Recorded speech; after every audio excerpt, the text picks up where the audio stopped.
মৌসুমী দ্বীপ, আর এই দিকটা জম্মু, আর মাঝখানটা গঙ্গাসাগর। গার্ডওয়াল দেওয়া আছে, তাও এখানটা সব ভেঙে গেছে।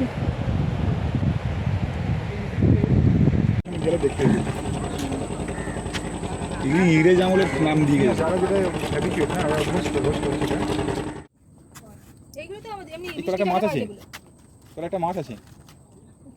ওয়েলকাম টু এমপিটাস ব্লগ। কাছে দূরে যে যেখান থেকেই দেখছেন, আশা করছি সকলে ভালো আছেন। আগের ভিডিওতে দেখেছেন আমরা বকখালিতে এসেছি, আর এই ভিডিওতে থাকছে বকখালির আশেপাশে কোথায় কোথায় ঘোরা যায়। Henry Island, Benfish, Kargil beach, Frasergunj আর বকখালি ইকো পার্ক, এই 5টা জায়গায় আজ আপনাদের নিয়ে যাব। আগের ভিডিওটা যারা দেখেননি তারা দেখে নেবেন, আমি লিঙ্ক দিয়ে দেব। তাতে কিভাবে এসেছি, কোন হোটেলে রয়েছি, কোথায় খেলাম, সবই রয়েছে। চলুন এই ভিডিওটা তবে এবার শুরু করা যাক। আমরা সকাল 7টা নাগাদ বেরিয়েছি। রাতে এত বৃষ্টি হয়েছে, ভোরবেলা বিচের ধারে বেরোবো ভেবেছিলাম, কিন্তু পারিনি। সকালেই বেরোতে পারবো কিনা চিন্তা হচ্ছিল। যাই হোক, অবশেষে বেরোতে পারলাম। এই রাস্তাটাতে অনেক ছোট ছোট খাল টাইপের নদী রয়েছে।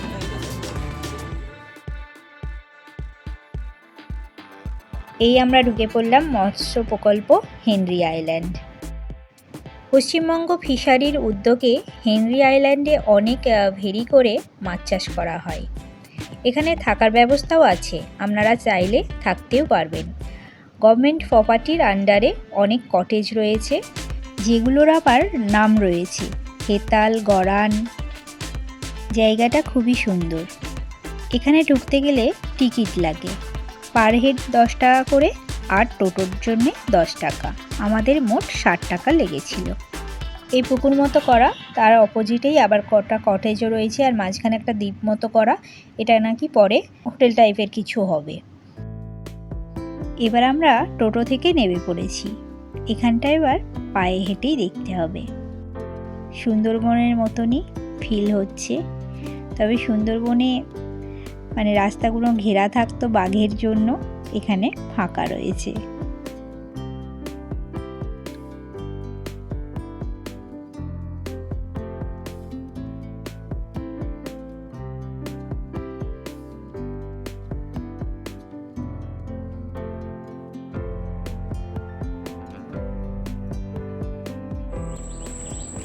ওই দুজন এখন কাঁকড়া ধরতে লেগেছে।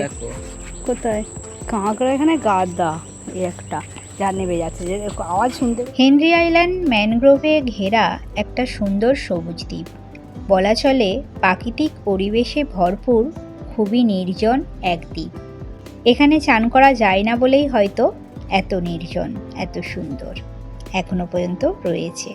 রেড ক্র্যাবস, যাকে নিয়ে আমাদের কৌতূহলের সীমা নেই। জানি না কতটা দেখাতে পারছি, আশা করি বুঝতে পারছেন বা স্পট করতে পারছি। সে মুভমেন্ট করছে, ইয়েস মুভমেন্ট করছে। এখানের কাঁকড়াগুলোর একটা বিশেষত্ব হলো একটাই দাঁড়া। আচ্ছা, বিশ্বজিৎ ট্রাই করছে আপনাদের জন্য। দেখা যাক বিশ্বজিৎ যদি একটাও ধরতে পারে। বিশ্বজিৎ কেয়ারফুলি কিন্তু, হ্যাঁ না, ঢুকে পড়েছে। হলো না।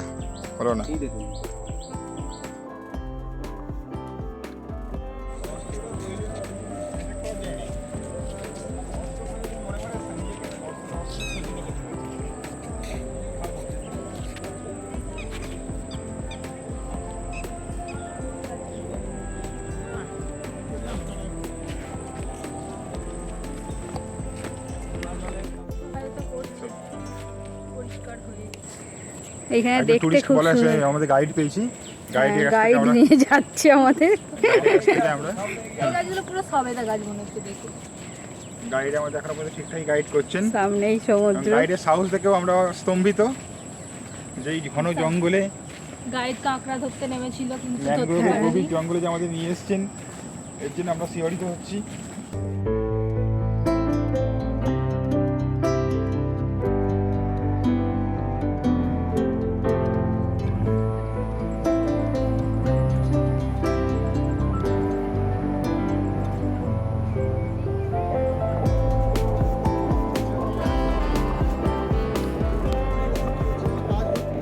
এত শান্ত নিরিবিলি সমুদ্র সৈকত আমি কখনো আগে দেখিনি।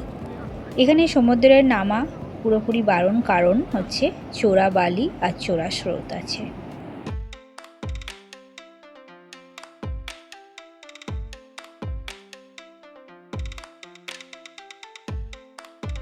এখনো পর্যন্ত কতগুলো কুড়িয়েছে ঝিনুক।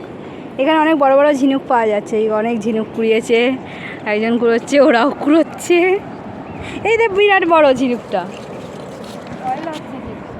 আর এই জিনিসটা এই কত ঝিনুক নিচ্ছে। দেখাও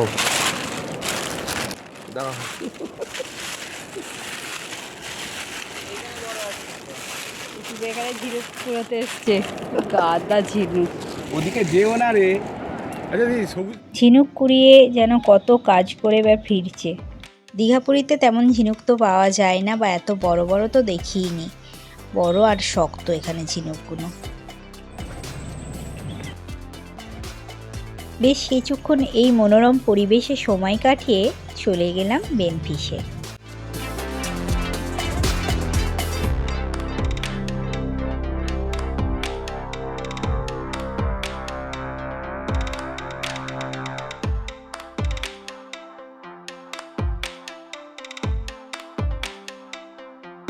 এটাই হচ্ছে বেনফিশ বা ফ্রেজারগঞ্জ মৎস্য বন্দর। এখানে সকালের দিকে এলে অনেক মাছ দেখতে পাবেন, ট্রলারে করে মাছ আসছে। আমরা যে দিকটা দিয়ে ঢুকেছি এই দিকটায় টিকিট লাগেনি।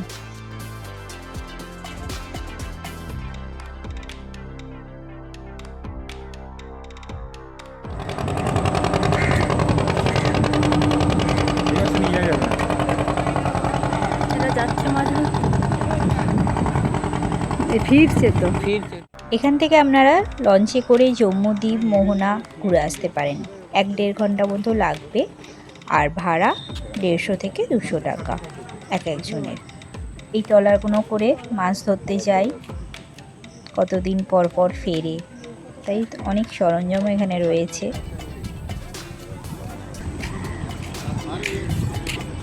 এইটাই ইলিশ ধরার জাল, খুব ফাইন সুতোটা। এখন তো ছোট ইলিশ ধরা নিষিদ্ধ, সেইভাবেই জালটা করা যাতে ছোট মাছগুলো বেরিয়ে যায়।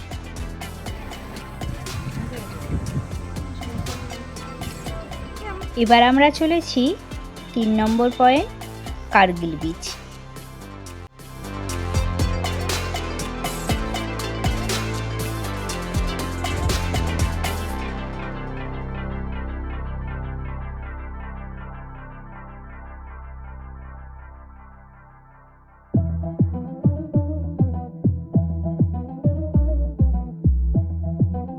এই দূরে যে দ্বীপটা দেখা যাচ্ছে এটা হচ্ছে মৌসুমী দ্বীপ, আর বাঁদিকে দ্বীপটা হচ্ছে জম্মুদ্বীপ, মাঝখানটা গঙ্গাসাগর।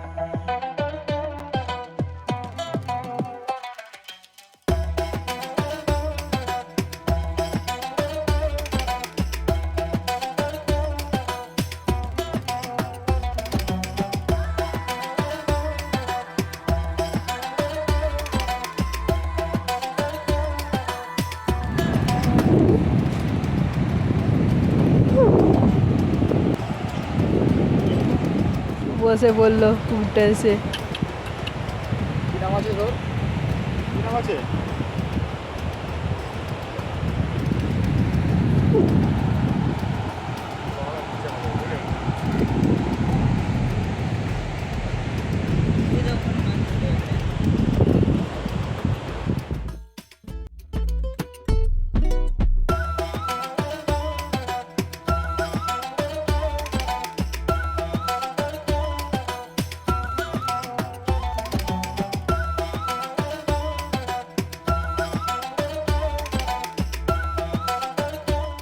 এবার চলেছি ফ্রেজারগঞ্জ, যার আগে নাম ছিল নারায়ণী তলা। এন্ড্রু ফ্রেজার সাহেব এই জায়গায় একটা বাংলো তৈরি করেছিলেন, তখন থেকেই নাম হয়ে গেছে ফ্রেজারগঞ্জ। চলুন আগে সেই ফ্রেজার সাহেবের বাংলোটা দেখে আসি।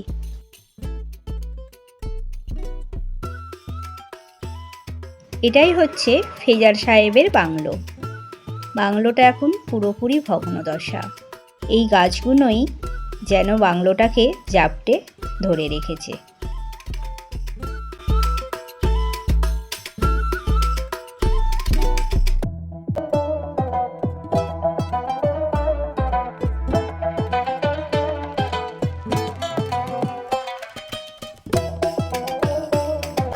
গাছটা এমনভাবে জড়িয়ে আছে যেন সাপের মতন লাগছে। পাশেই রয়েছে গঙ্গা, ব্রহ্মা, বিষ্ণু, মহেশ্বরের একটা মন্দির। এখানে এখন কাজ চলছে, বাঁধ দেওয়া চলছে, কারণ সব ভেঙে ভেঙে চলে আসছে। এই বাঁধের ওপর চলে এলাম। এতক্ষণ মনে হচ্ছিল বাঁধটার ওপারে কি রয়েছে।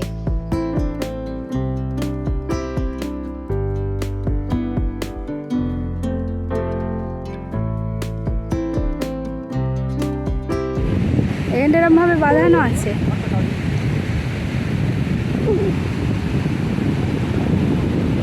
এখানের একটু বালির থেকে কাদা মাটিটা রয়েছে না, এই যে মাটি ফেলছে বলে কি মাটি ফেলছে বলে এই কাদা মাটিটা হয়তো হচ্ছে। কুকুরগুলো সারা রাত পাহারা দিয়ে এখন ঘুম দিচ্ছে। এখানের মেন বৈশিষ্ট্য হচ্ছে এই বায়ুকলগুলো, যেগুলো পশ্চিমবঙ্গের আর কোথাও নেই।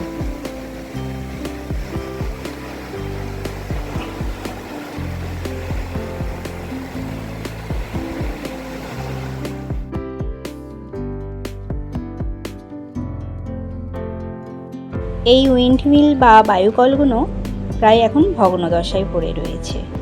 আইলা ইয়াস ঝড়েতে অনেক পাখা ভেঙে গেছে, সেই জন্য আর কাজ হচ্ছে না।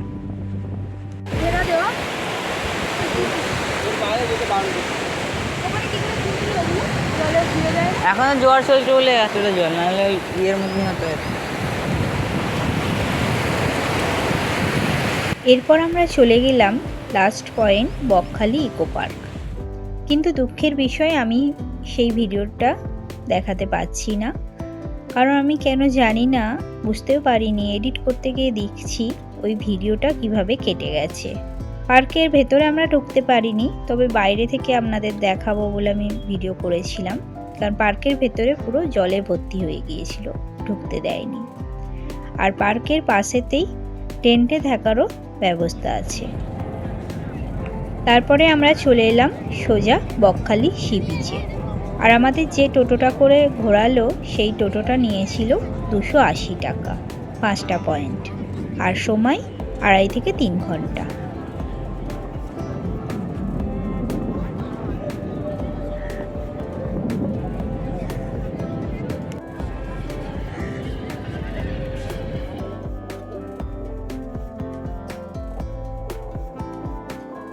এই বকখালির পরিবেশটা আমাদের খুব ভালো লেগেছে, সুন্দর এবং মনোরম। এই সুন্দর পরিবেশকে সুন্দর রাখার দায়িত্ব কিন্তু আমাদেরই, তাই যত্রতত্র নোংরা আবর্জনা ফেলবো না, এটা আমাদেরকেই মেনে চলতে হবে। আর বকখালিতে সমুদ্রতে সব জায়গায় কিন্তু চান করা যায় না, যেখানে একটু ভিড়ভাট্টা থাকছে সেখানেই চান করার চেষ্টা করবেন।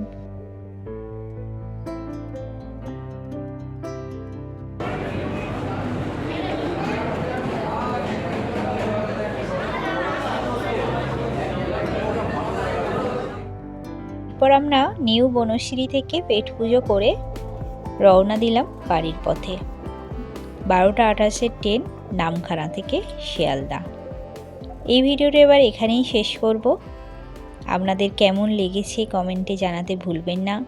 চ্যানেলে যদি নতুন হয়ে থাকেন সাবস্ক্রাইব করে নিতে পারেন নতুন নতুন ভিডিও পাওয়ার জন্যে। আজ তবে এই পর্যন্তই। সবাই ভালো থাকবেন, সুস্থ থাকবেন। টাটা।